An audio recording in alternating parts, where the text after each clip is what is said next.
Kita lihat postingan dari Wahaboy. Sekelas Imam Syafi'i, seorang mujtahid mutlak yang ijtihad Imam Syafi'i tidak ada satupun yang meragukan. Ahlus sunnah wal jamaah mengakui bahwasannya kunut subuh itu ikhtilaf. Ada yang mengatakan kunut subuh terus menerus itu sunnah, dan ada yang tidak. Tidak ada permasalahan dalam masalah kunut subuh. Masalah ikhtilaf, mereka saling menerima pandangan masing-masing para mujtahid mutlak dan tidak menyalahkan tuding salah. Tapi ini Wahaboy.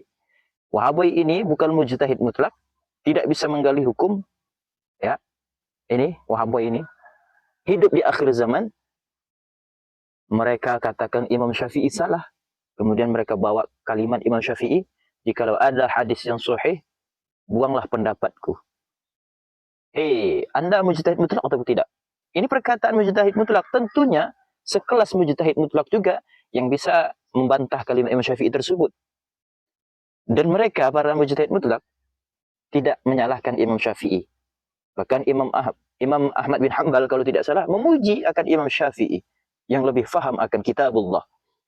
Juga para ulama-ulama, Imam Nawawi, Imam Az-Zahabi memuji Imam Syafi'i. Anda siapa? Saya tidak meragukan, bahkan para ulama juga, bukan saya. Para ulama tidak meragukan ijtihadnya Imam Syafi'i. Tapi yang saya sangat meragukan, bahkan saya tidak percaya kepada akun ini, Wahaboy. Ijtihadnya sangat sesat menyesatkan. Imam Syafi'i generasi salaf. Diperintahkan oleh Rasul untuk mengikutinya. Dan sebaik-baiknya masa itu adalah generasi salaf. Kata Nabi, khairu qurun qarni tsummal ladzina yalunahum tsummal ladzina yalunahum. Sebaik-baiknya kurun adalah masaku, sahabat, masa tabi'in, masa atba'ut tabi'in. Dan Imam Syafi'i masuk ke generasi salaf ini. Dan ini Wahaboy, umat akhir zaman yang tidak pernah menggali hukum, yang hanya comot-comot saja, mulutnya, tangannya, jarinya asal mengetik tanpa melihat siapa yang mereka salahkan.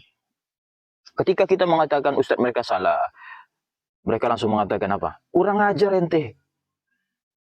Kurang adab ente. Beraninya menyalahkan ustaz kami yang mereka itu lulusan daripada Madinah. Mereka itu mengajar di Madinah.